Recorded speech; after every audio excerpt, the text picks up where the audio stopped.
Hello, and welcome to the Create a Life You Love podcast. I'm your host, Chantel Cox. My purpose is to empower and lift up others who know in their heart they're meant for more. More joy, more impact, and more passion. If you're ready to make a radical transformation and create a life that you love, then you have come to the right place. Let's do this. Hello. Welcome everybody to tonight's episode of the Create a Life You Love video podcast, where we get to connect with people from all over the world to share tips and strategies designed to help you on your journey. I'm your host, Chantel Cox. I'm an author, speaker, and transformation neurocoach and certified life purpose coach who specializes in helping women connect with their unique purpose to permanently remove the blocks that have been holding them back so that they can step into their full potential and live an aligned and fulfilling life of impact. So, quick reminder, this is being streamed live. So if you are with us live, feel free to put any comments and questions in the chat, and we will get to them as it makes sense in the flow of our conversation. And if you are catching the replay, just use hashtag replay and interact as if you were live, and we will be sure to get back to you later. So I'm super excited to be here today with my guest, Sylvia Costello. Stephanie is the intimacy and relationship mentor who helps parents and couples courageously set boundaries, assertively communicate, and enhance their self-control. So welcome, Stephanie. How are you doing today? Thank you so much for having me. I am doing well today. Awesome. Where are you joining us from? Yes, New Hampshire. Very cool. Cool. So the relationship and intimacy mentor, tell us a little bit about your journey and how you've created a life you love. Such a great question.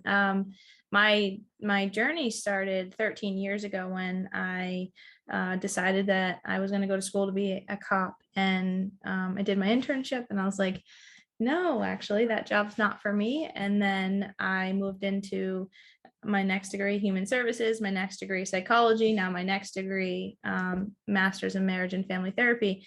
And I realized along the way, there's this bigger picture of how we all work and interact with each other.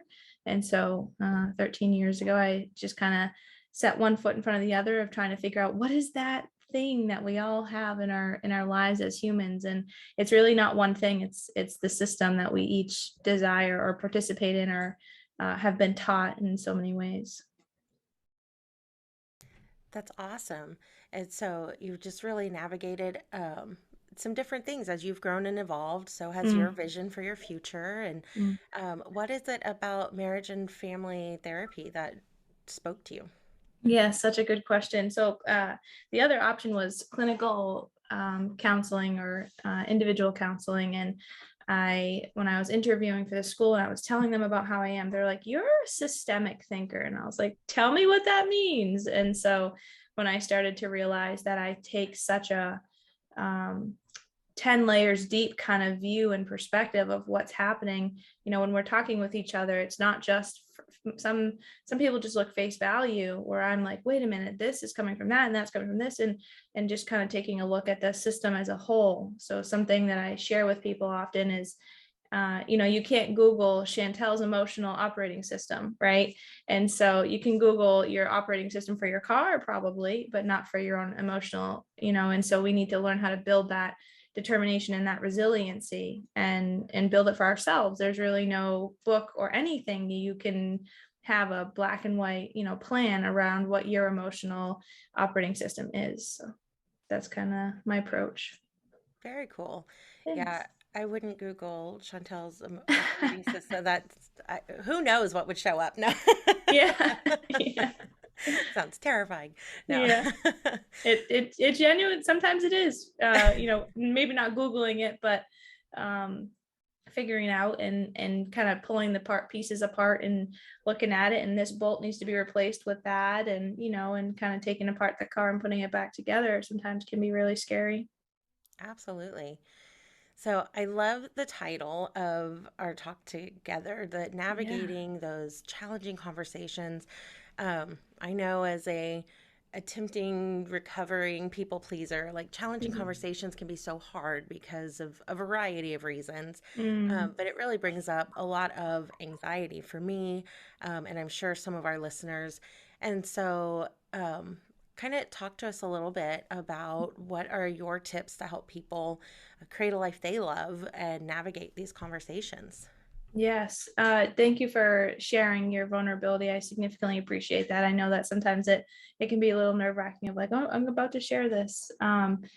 For recovering people pleasers particularly, there's this desire to just love on everyone, and it's really from this pure intention most often.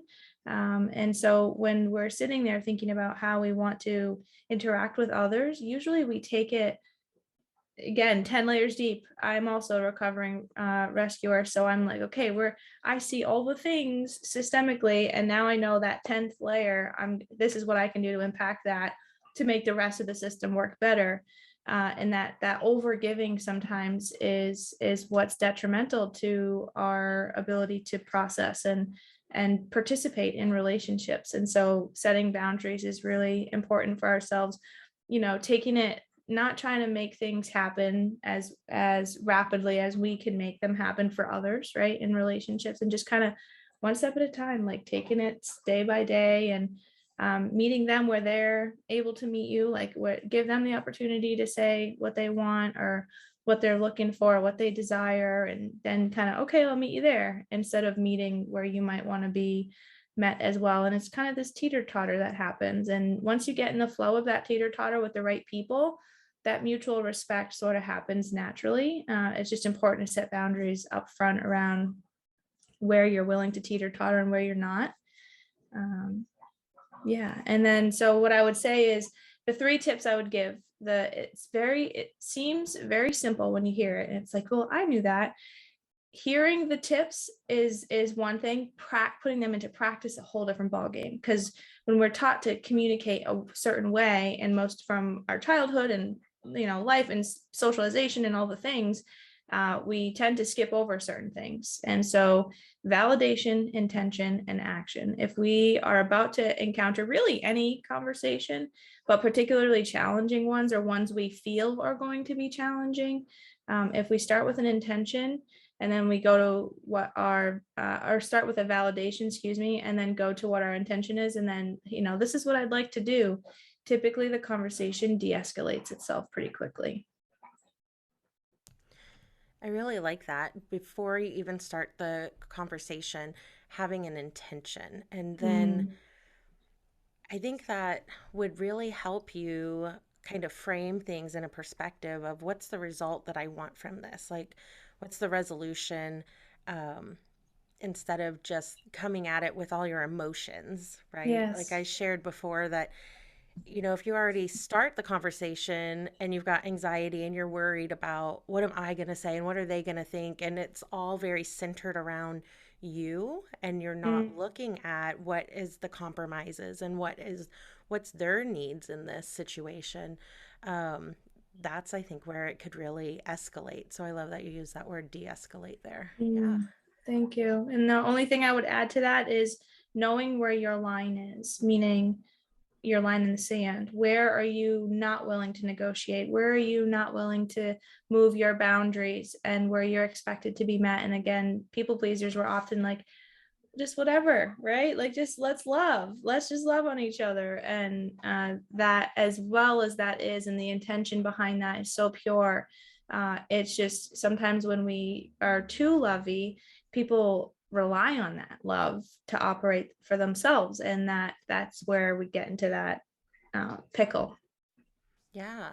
And that if you don't know that line, like what's happened to me sometimes in my past is I don't know that line and I want to people please and just do, over compromise. And then later comes that resentment, Mm-hmm. and then that's not healthy and that festers and blah. Yes, exactly. Absolutely. I was thinking, I'd love to, if we could give an example of some sort so that I could share maybe some language that might be helpful to either encounter well, there's a little bit of work you can do, what I call my head trash purge. You can, if you're even struggling to approach the conversation, start with a head trash purge, get rid of that head trash, figure out what it is that you really desire. There's a free tool for that. And then, but if you're really like, okay, I'm ready to have this conversation, I feel like the people sometimes they don't have the words of what they're looking to say. And so I love being able to give some language around those three steps. So if you have an example, maybe that would be a great place to go. Yeah, excellent. If anybody's on, I see we've got several people on with us live. If you want to drop Woohoo. an example from you, Yes. and then if nobody does, then I will come up with something real quick. But while people, because there's a little bit of a lag and then they'd Mm, have to think about it and type, can you talk a little bit more about the head trash purge while we sure. see if some examples come in? Yeah. So earlier you had said, know what you want going into the conversation. Well, sometimes our mindset kind of looks at the situation from when my environment changes, then I'll be happy, versus when I figure out what I want from inside and then become happy, and then take it outwards. That's kind of the approach that we take with that head trash purge. So set a 10-minute timer, and purge, be as petty as you want to be, that an a-hole, like whatever you want to say and do and write. I'm super mad, actually I'm pissed, like I can't believe this is happening, whatever it is, be as petty as you want, but only 10 minutes, like cap it off at 10 minutes. And the reason why we do that is because we don't want to give our brain too much time to resonate in that emotion, and those chemicals that are shooting through our body when we are allowing ourselves to purge that emotion, through pen and paper. It's not good to be there. So we want to set a timer and then move on, and that's when you have this opportunity to just kind of throw it away, get rid of the head trash, and then stop and look within. What is it that I really want? Like, I want sunshine and rainbows and flowers and whatever it is. Like, paint that picture exactly how you want it. And so that way you can start to figure out, okay, what is it that I really crave here? And if, depending on what the examples are, I could give some direct feedback on that. Like, particularly, what I hear a lot from people is their relationship. What do they crave in their relationship from their partner? And sometimes we crave things that are not necessarily an option, and then at that point, that's when we have to figure out, so if what we're craving isn't an option, then what is it that we really want? What's underneath what we're asking from the person? And I use the example of like the toilet seat. We really don't care about the toilet seat. What we care about is when you put the toilet seat down, that shows us you're thinking about us, and you're thinking, respecting us about what it's nice to be able to just go and sit on a toilet instead of have to touch a dirty toilet, and all those other things. It's just a small example. I love that. Very real example. Yeah. Because everybody, even if you're not in a relationship, you've been in some type of situation at a friend's house or whatever, a gathering, visiting family, where that has happened. And you're like, Yeah. really? Very cool. Well, okay. So you really love working with people in relationships and with Mhm. parenting. So let's see, a relationship example might be, um, ooh, let's do this one. Waking up in the morning. So one partner Yeah. really is like a early morning person, wants to get up super early, and the other one wants to sleep in a little bit. So challenging, because us morning people were like, all right, let's go, let's start the day, like ready to just jump at it. And then it can be really difficult to be excited to jump at it every single morning, and then the person next to you not be excited to jump at it every single morning. And you can take things personally. You can feel like they don't care, you can feel like they're never happy. There's so many things that we can observe their behavior as. And one of the things that I'm very strong advocate about in relationships is not necessarily equality, but mutual respect. Just because one gets one thing doesn't mean the other doesn't get what they want. And that we're in a very polarized society right now, where it's this or that, there's no in between. And so I significantly advocate for finding that middle ground, right? So if you are a morning person, great, be a morning person. If you're not a morning person, great, don't be a morning person. but respect that maybe 2 or 3 days out of the week, you can try to be a morning person, right? You can try to get up and enjoy the routine of your morning person partner, or you can put in some efforts in other ways that kind of compensate for that disconnect that might happen in the morning times. And what that looks like, same thing as like Chantel's emotional, operating system. You can't Google that. You can't Google how to live with someone who's not a morning person. I mean, you might find some articles on it, but they're not going to be able to give you specifically what's going to work for you in your relationship. And so being able to have that challenging conversation around how do we make this work for both of us is really, really important. And that's where the validation, the intention, and the action kind of come from is, listen, I get you're not a morning person. I am. And I would love to get up. My intention, right? I would love to be able to get up and go for a run with you. I'd love to be able to get up and make breakfast with you and enjoy, a hot tea or coffee together and listening to the birds and watch the sunrise and whatever else it might be. You can really paint that picture for them. Like this would be so exciting for me to be able to have with you. And then there's that action, how can we plan that once a week? Most people, Sundays are the sleep in day, right?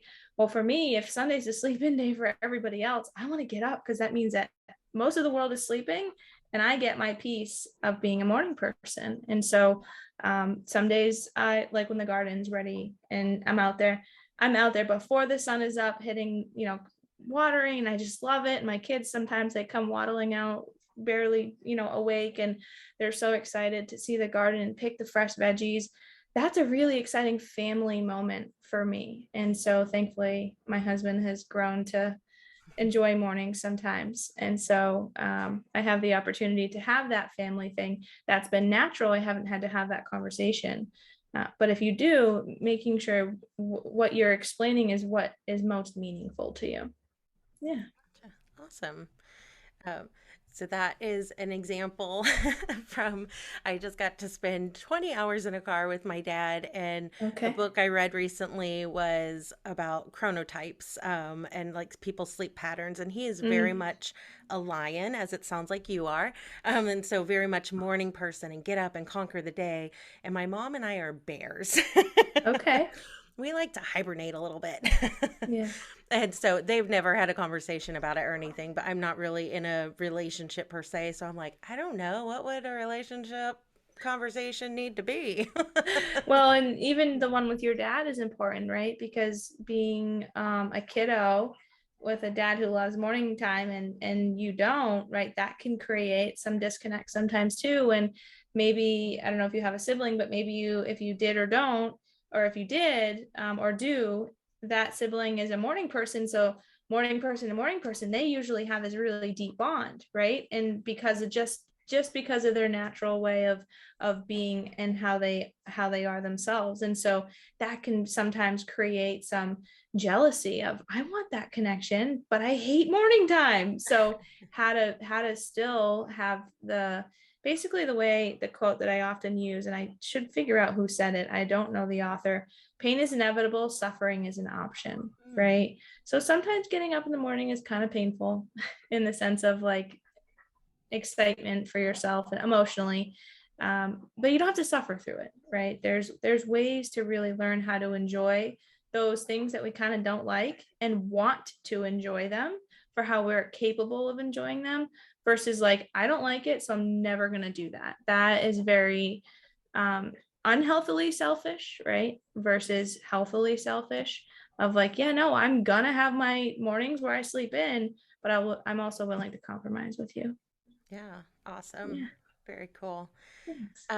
Okay, so then a parenting example, I think Mm, any age, whether they're young teens, young adults, adults out on their own, if you are a parent, and which I am not, just full yeah. disclosure, so I'm kind of making things up here. I'm a mom of three, so I definitely could Perfect. pick one.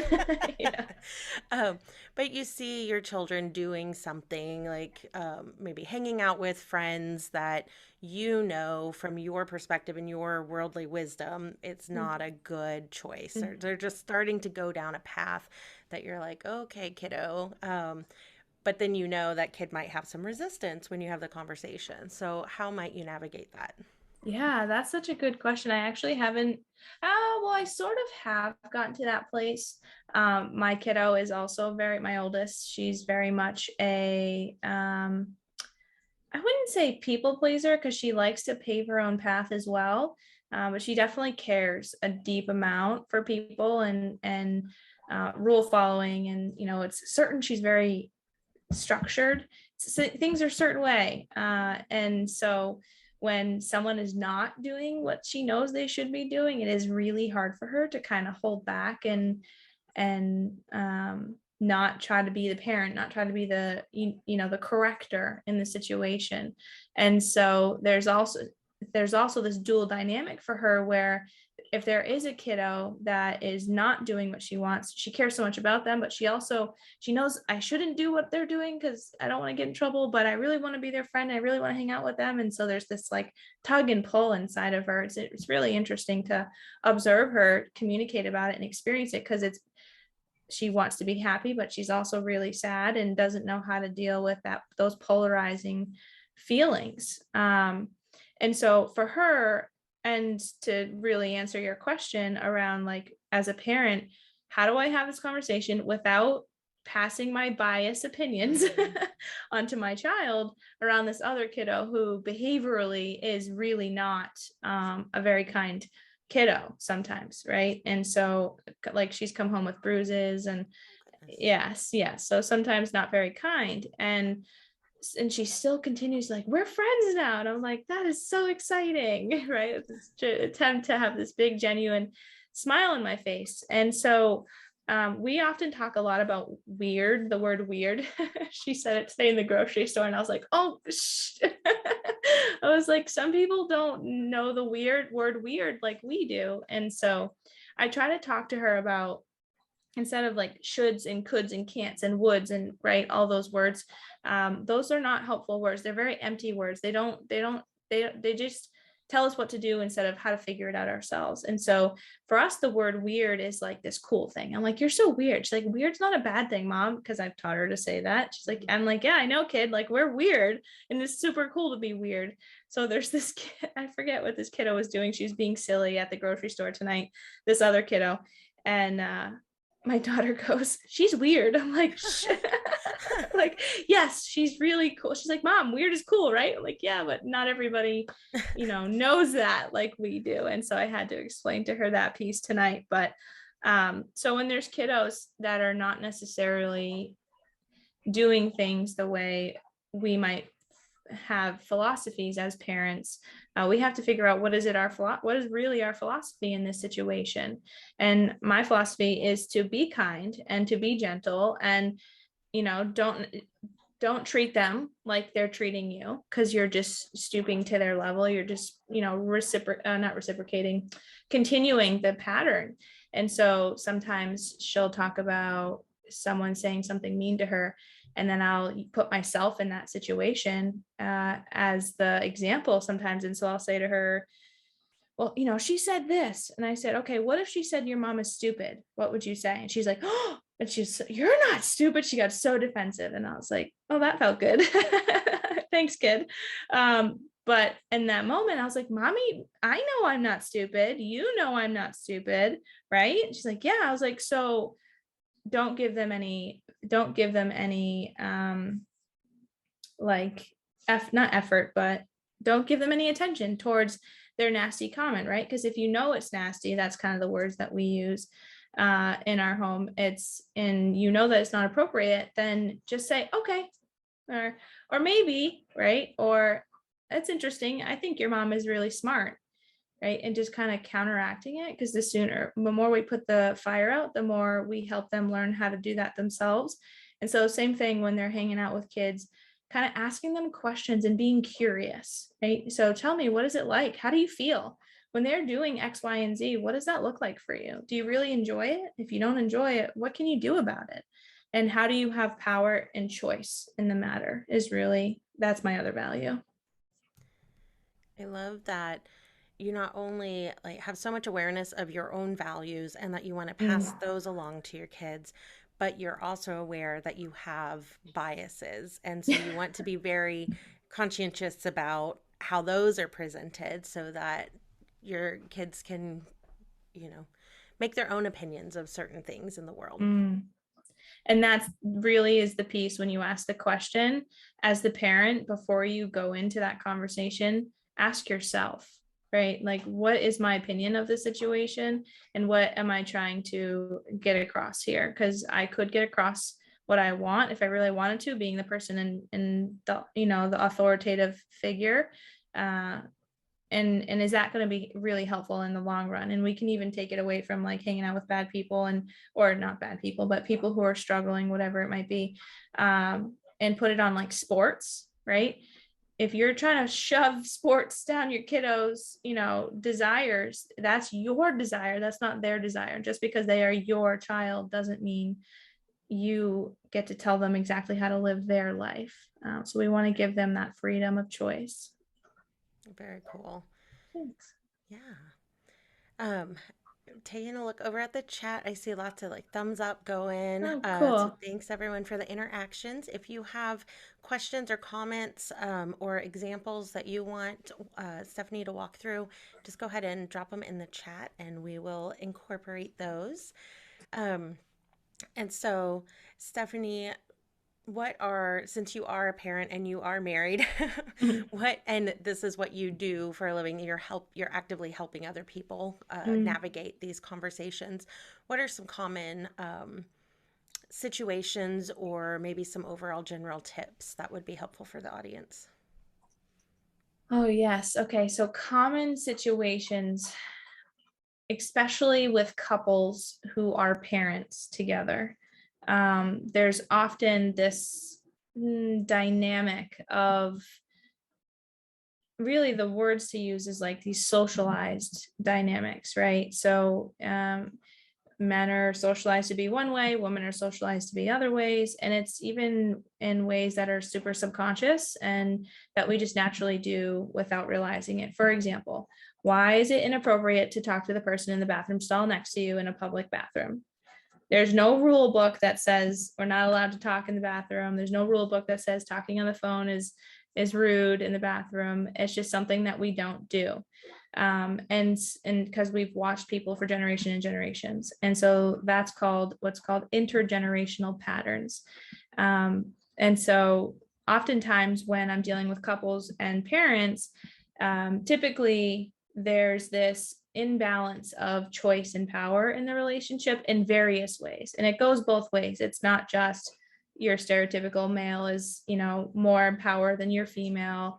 It's also the woman has a lot of power too. And figuring out how to balance that out for each couple is something that is often really challenging. And so it depends on the stage of life that you're in too. Like, are you having babies?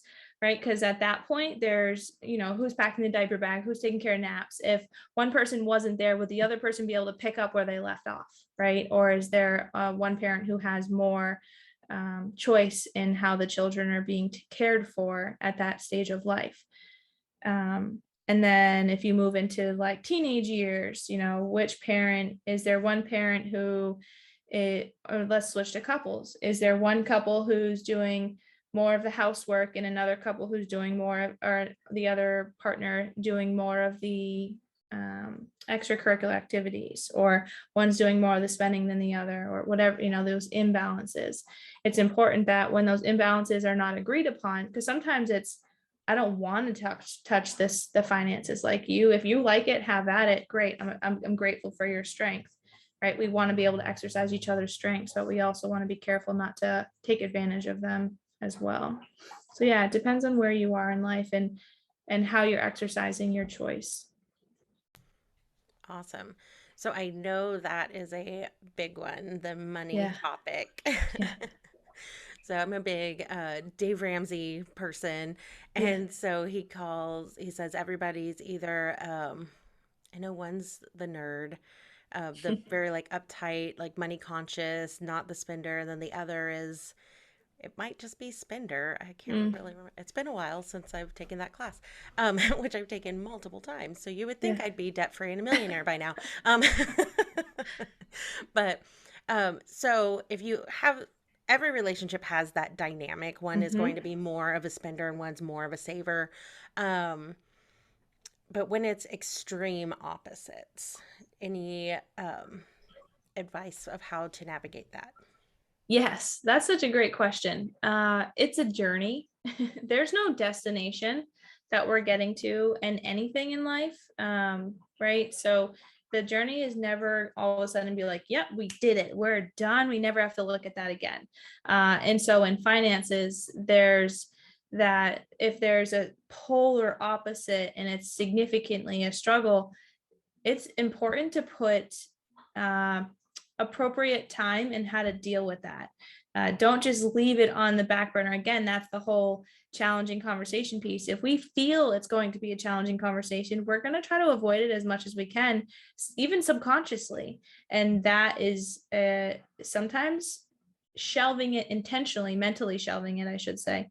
If you picture like a mental shelf, like, okay, this topic is being shelved. I don't have the energy to deal with that crap today. Like, I'm just shelving it for today and I'll pick it up tomorrow. And then the next day comes, I'm just shelving that again today and I'll pick, right. And if you keep shelving it, that's just going to, that's passive. That's just ignoring it. You may be choosing to shelve, you might be realizing you're shelving it, putting it on the side.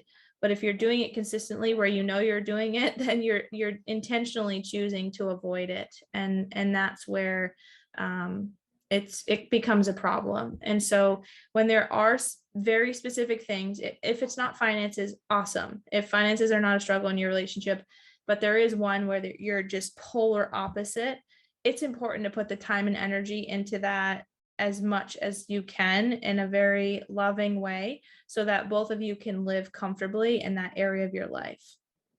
Yeah. Very cool. Okay. So now I'm going to throw it a different direction. Ready? Sure. I'm very fortunate in my divorce. I did not have children with him, and so I got a clean break. Never have to see him or talk to him again. That Mm, is not everyone's experience. mm-mm. So, when you have had maybe a not so pleasant separation from someone and you have to continue communication because there are children involved, any recommendations there?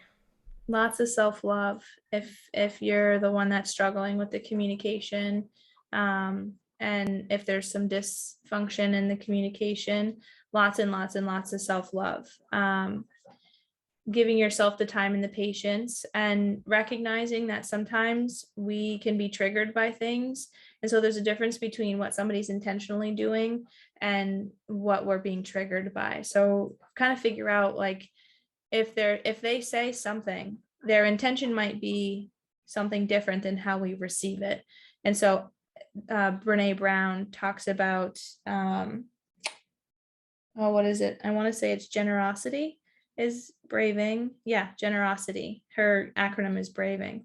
And the last word is generosity. And basically, what she says is to give them the benefit of the doubt. And if you can come to every situation with realizing, I'm going to show up with curiosity today, I give myself permission to show up with curiosity today, then you're going to be curious about what did they really mean by that and ask instead of assume.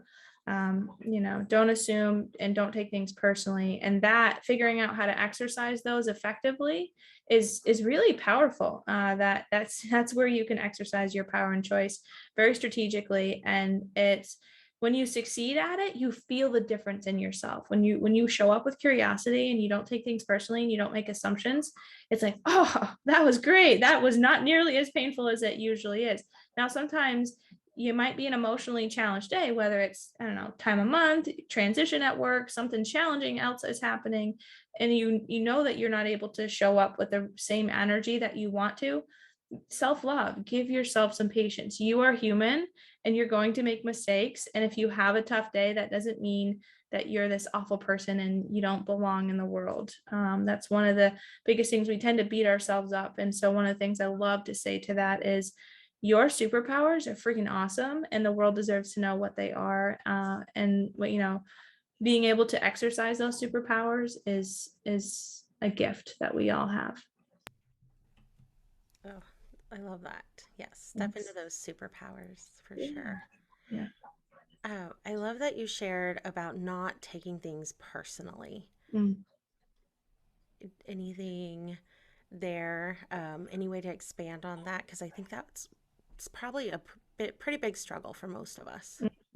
Yes. That goes actually, we can tie that right back to the head trash purge.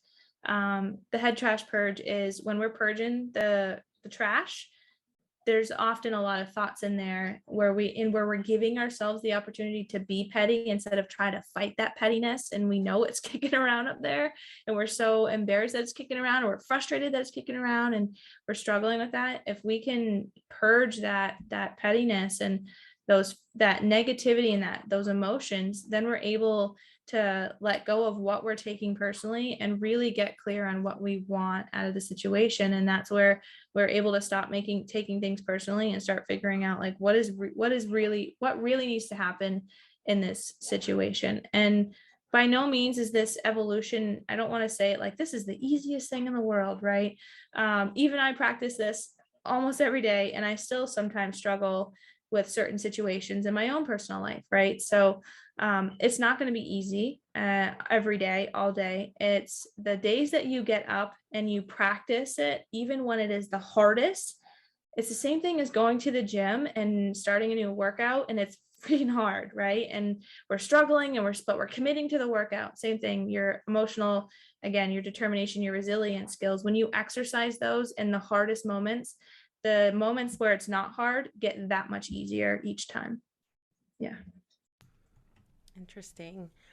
So I was just had a kind of flash of some self stuff going on there. Yeah. So I was remembering when I was a young teacher and I was a special ed teacher.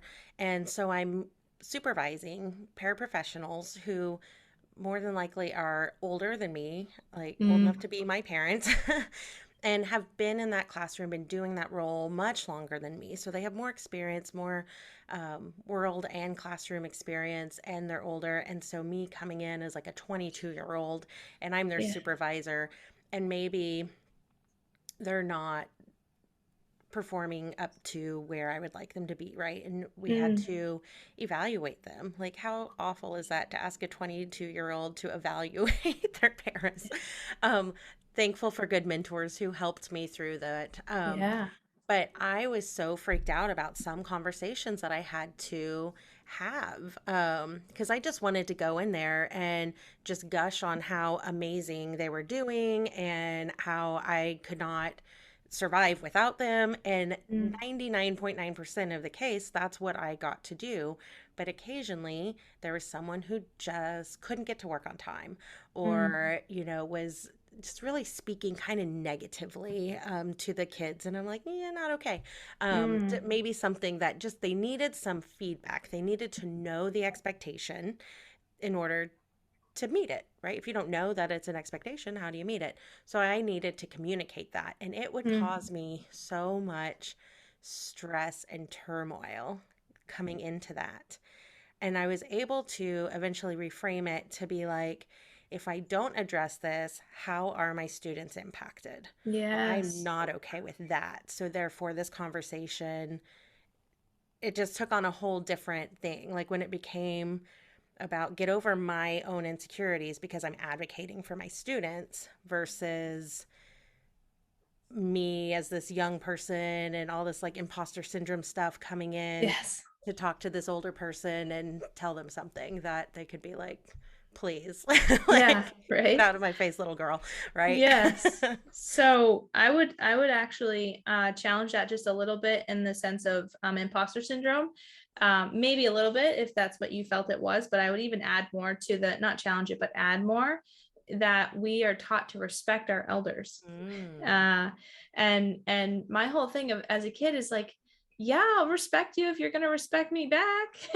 Right, like I'm not gonna engage in a situation with somebody who is undermining me as a person, at least as a kid, right? So obviously as an adult, you're in a workplace, you have no choice, and your job is what it is, and so how to navigate that. And you did a really great job by transitioning your mindset from about you to what really are you doing here in this situation. And I even encounter that in my life. usually as a helper. I'm only 30, but I've been doing it for 13 years now. So I would walk into this home, or even now I work with couples that are in their early 50s. And thankfully it's kind of gotten to a point where it's not what it used to be. But before, it's like, what are you going to tell me about, marriage and life? And it's like, well, let me tell you. Right. I'm married with 3 kids. I think I know enough, about life. And then also I kind of again translate it from like helping them understand in a very loving way that, I've been taught how to help you with this. Like, and really what that is their insecurity around even needing help. And so how to help transition from, and my younger me would be like, let me tell you, right? Like I'd be, this little egotistical person. And now it's like, how sad for you that you're feeling so insecure right now. Let me help you make that better. And usually once we're able to make that better, those are not the words I choose, but once Right. we're able to overcome that, it's incredible to see the transformation in relationships, and how people are able to build that trust with us in ways where then they come to us, right? So hopefully that was the case for you, where she or he ended up coming to you with, I'm struggling here, and now I really would like to make this change. Can you help me? Yeah. I was incredibly blessed in my many years in the classroom with paraprofessionals. I had phenomenal paras. The incidences where I did have to maybe provide some feedback were very minor, and we Mm, had built a good foundational like relationship. Like there was good. trust there.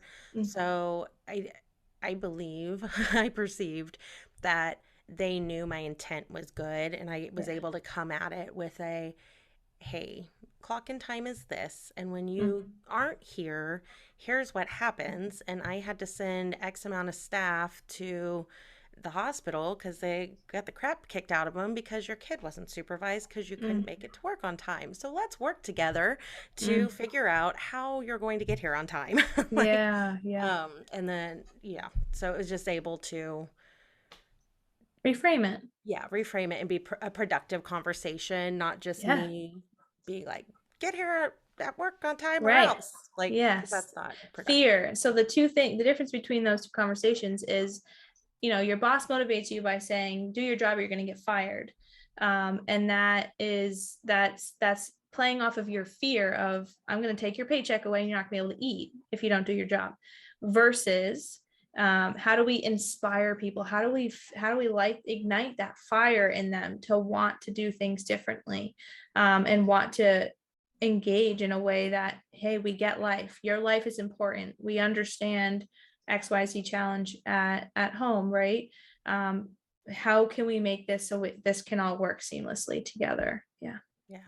Awesome. Yeah. Working together, making it collaborative. I love that. Which is where the validation, the intention, and the action. Yeah, Perfect.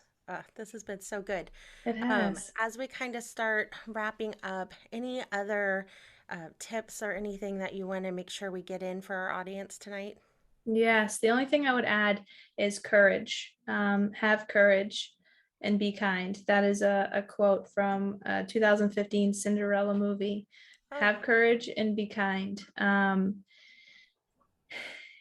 The more we're able to really show up with the love that we have within us, the more we're able to counteract all that negativity in the world. And it's not easy. So we need to make sure we're feeling that love from the places that we deserve to also receive that love. So continue to take care of yourselves, and again, have courage and be kind.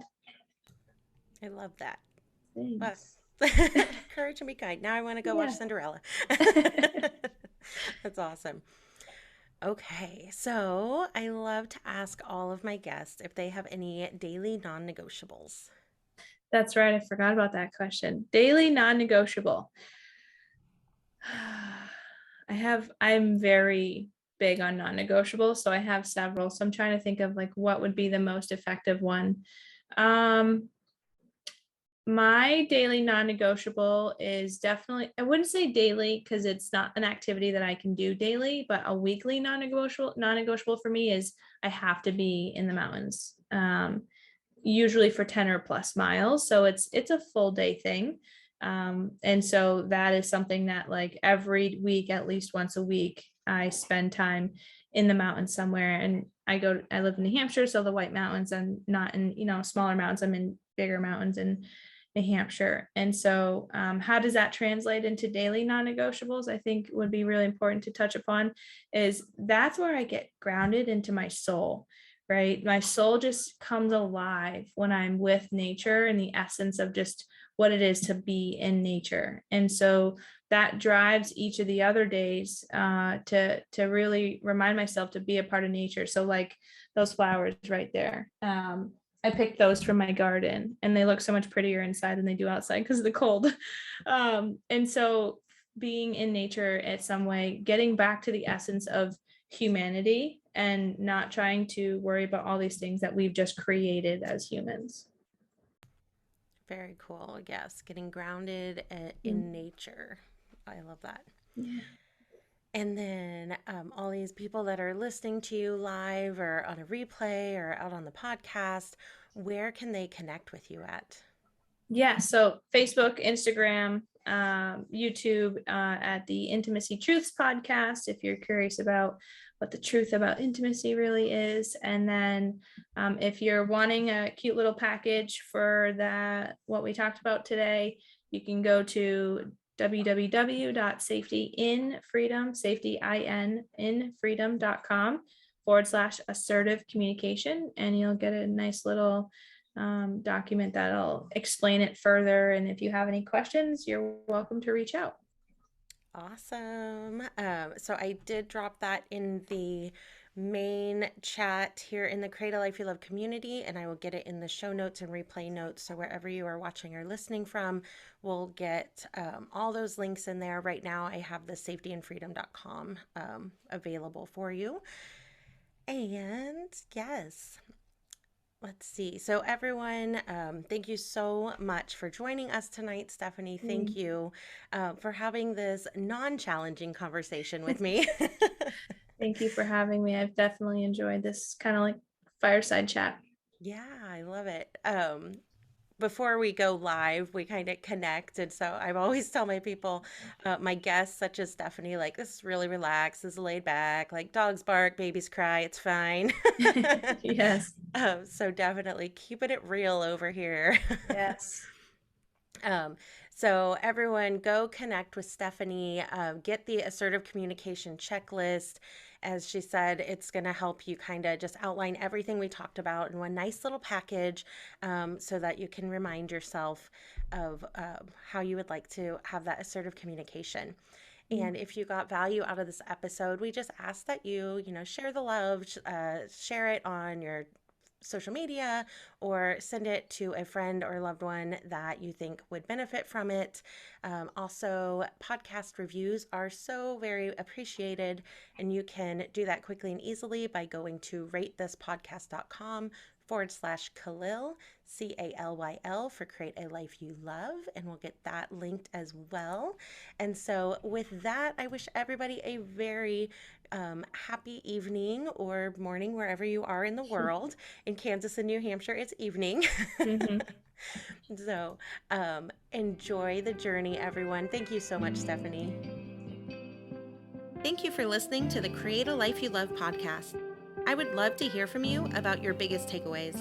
Share them with me on Facebook or Instagram at Create a Life You Love Coaching. If you love this podcast, be sure to subscribe, rate, and leave a review. It's very much appreciated. That's it for now. Enjoy the journey.